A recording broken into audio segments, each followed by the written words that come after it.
Hi everyone, welcome in English Joy. आज हम English में कुछ ऐसे वर्ब्स का यूज़ करेंगे, उनके बारे में जानेंगे जिनका यूज़ करना हमें थोड़ा डिफिकल्ट लगता है, कंफ्यूज होते हैं कि कहाँ क्या आएगा। जैसे कुछ सेंटेंसेस में बोल रही हूँ, मीना बहन अहमदाबाद में रहती है, ठीक है। सारिका अमेरिका में रहती है। मुद्रा 3 साल अमेरिका में रहेगी, राइट। टेबल पर फ़ोन पड़ा रहता है, टेबल पर फ़ोन पड़ा रहता है। फ्रिज में फल ताज़ा रहते हैं। तो ये सब में रहता है शब्द सुना है आपने। वर्ब्स कौन सा है? रहता है। रहने के लिए 3 वर्ब्स हैं हमारे पास। एक लिव है, स्टे एंड रिमेन। तो कब कहाँ यूज़ होगा तो कब किसका यूज़ होगा वो हम आज डिटेल में जानने वाले हैं। इसके अलावा एक वर्ब और भी लिया है, वो भी हम देखने वाले हैं। और अगर आपको मेरे वीडियो अच्छे लगे तो प्लीज़ लाइक ज़रूर कीजिए, शेयर कीजिए। लाइक करेंगे तो मुझे भी एक मोटिवेशन मिलेगा और इससे ज़्यादा अच्छे वीडियो बनाने में मैं सक्षम हो पाऊँगी।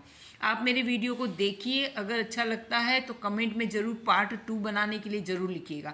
इसका पार्ट 2 तभी बनाऊँगी जब मुझे उतने लाइक्स मिलेंगे और मुझे लगेगा कि हाँ ठीक है, सबको मुझे पसंद आ रहा है और समझ में आ रहा है, तभी मैं बनाऊँगी। ठीक है, तो मुझे लाइक ज़रूर कीजिए। चलिए तो वीडियो में आगे बढ़ते हैं। तो फर्स्ट ऑफ ऑल यहाँ पर है 3 वर्ड है, लिव, स्टे, रिमेन। फर्स्ट हम ले लेते हैं लिव। लिव का अर्थ होता है टू रिसाइड। टू रिसाइड, ये भी रिसाइड का मतलब भी, टू रिसाइड का मतलब भी लिव यानी रहना है, किसी जगह पे रहना। तो यहाँ पे रिसाइड तब होता है जब परमानेंटली हम रहते हैं। परमानेंटली हम जब किसी जगह रहते हैं तब रिसाइड का यूज़ हम करेंगे। जैसे मैं हमेशा किसी जगह पे रहती हूँ, जैसे मैं आई लिव इन कैनेडा, मैं कनाडा में रहता हूँ। आई लिव एट रामनगर, मैं रामनगर में रहता हूँ। ठीक है, तो इस तरह के सेंटेंसेस में हम लिव का यूज़ करेंगे। थोड़ी सी एक बात और बता दूँ, इन कैनेडा यहाँ पे लिखा है, यहाँ पर एट रामनगर। तो जब भी हम किसी भी जगह पे, बॉम्बे है या कोई दिल्ली, कोलकाता, इस तरह की बड़ी बड़ी जगह हैं, बड़े बड़े शहर हैं, तब उनमें इन लिखेंगे। और कोई बड़ा स्टेट है तब भी हम इन लिखेंगे, कंट्री है तब भी इन लिखेंगे। लेकिन कोई छोटी जगह है, कोई छोटा एरिया है, तब हम एट लिखते हैं। साथ में मैंने ये प्रीपोजिशन का डिफरेंस भी बता दिया क्योंकि सामने आ गया इसलिए। चलिए, तो अब हम जब एक बात फाइनल हो गई कि जब हम किसी जगह हमेशा के लिए रहते हैं उस जगह के लिए, तो अब हम यूज़ करेंगे वर्ब लिव। एग्जाम्पल और ले लेते हैं इसका। The lion lives in the jungle. The lion lives in the jungle. शेर जंगल में रहता है। तो यहाँ पे हमने क्या यूज़ किया? लिव। सिंपल प्रेजेंट टेंस का सेंटेंस है। क्लियर हुआ? अब दूसरा है स्टे। स्टे तब हम यूज़ करते हैं, रहने के लिए ही यूज़ करते हैं, लेकिन हम टेम्पररी रहते हैं। टू लिव समवेयर टेम्पररी, किसी जगह हम टेम्पररी रहते हैं तब। जैसे I will stay in Jaipur for 2 days। I will stay in Jaipur for 2 days। 2 दिनों के लिए मैं जयपुर रहूँगा। आई विल स्टे, मैं 2 दिन के लिए जयपुर रहूँगा। ठीक है, तब हमें क्या यूज़ करना है? स्टे यूज़ करना है। यहाँ पे लिव करने की जरूरत है नहीं। Riya will stay at my home. Riya मेरे घर पर रहेगी। देखिए, स्टे के लिए क्या वर्ड यूज़ किया हुआ है? रहेगी, लेकिन 2 दिन के लिए, टेम्परेरी है इसलिए। 1-2 एग्जाम्पल और देखते हैं हम इसमें। देखिए, Madhu has been staying in hostel for 2 years। Madhu 2 साल से हॉस्टल में रह रही है। प्रेजेंट परफेक्ट कंटिन्यूअस टेंस का ये सेंटेंस है।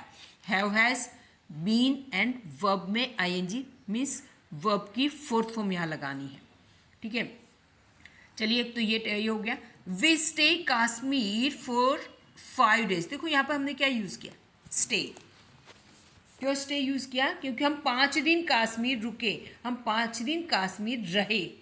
ठीक है, रुके कह सकते हैं हम, 5 दिन कश्मीर में हम रहे। तो इस तरह से जहाँ भी इस तरह से सेंटेंसेस है तब ऐसे करेंगे। मुकेश 1 साल मुंबई में रहा था। मुद्रा 3 साल अमेरिका में रहेगी। पिंकी 3 दिनों के लिए अपने मामा के घर रहने वाली है। तो इस तरह की जो सेंटेंसेस है जिसमें कुछ समय के लिए हम कहीं रहने वाले हैं, तब हमें स्टे का यूज़ करना है। स्टे का मतलब भी हो गया रहना। आई होप ये समझ में आपको आ गया।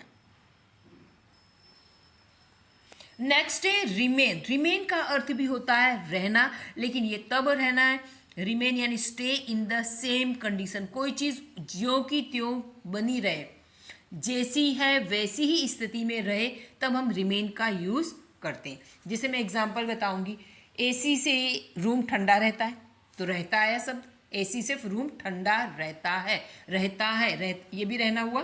फ्रीज में फल ताज़ा रहते हैं, टेबल पर फ़ोन पड़ा रहता है, ठीक है, फ्रीज में फल ताज़े रहते हैं, बैंक में रुपए सुरक्षित रहते हैं, वो यहाँ बैठा रहता है, ठीक है। तो इस तरह से जो सेंटेंसेस बनाएंगे, जो कोई भी चीज़ या व्यक्ति ज्यों की त्यों बनी रहती है, तब ज्यों की त्यों कंडीशन में रहती है तब हम इसका यूज़ करेंगे।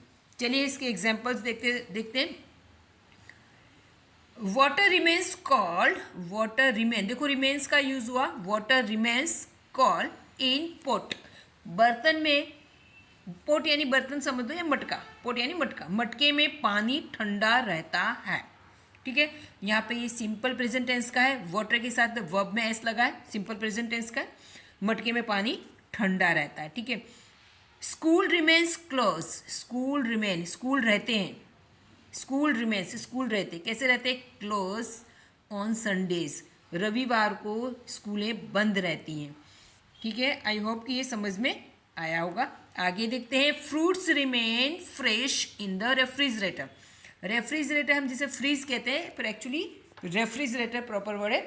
फ्रूट्स रिमेन, फल रहते हैं, सिंपल प्रेजेंट टेंस का वाक्य, fruits remain fresh in the fridge, fruits है फ्रीज में, फ्रेश रहते, ताज़े रहते हैं, ठीक है। ATM remains open, ATM remains, ATM remains simple present tense है, ATM remains open 24 hours, 24 hours open रहता है, ठीक है। आई होप कि ये, अब नेक्स्ट हम ये देखने वाले हैं हंसना।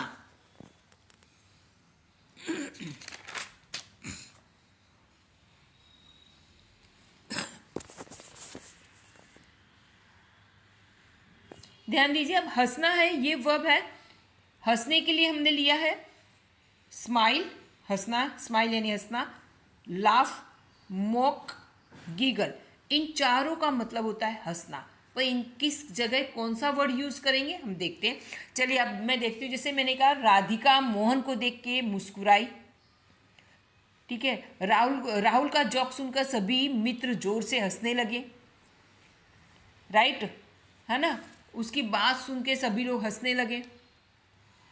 मोहित साइकिल से गिरा देख के राहुल उस पर हंसने लगा। अपंग व्यक्ति को गिरा देख के सभी हंसते। तो इस तरह की जो सेंटेंसेस है, या वो खींची करके हंसती है, राइट। तो हम इस तरह के सेंटेंसेस, इस तरह के वर्ब हम सेंटेंसेस में कैसे यूज करेंगे वो देखते हैं।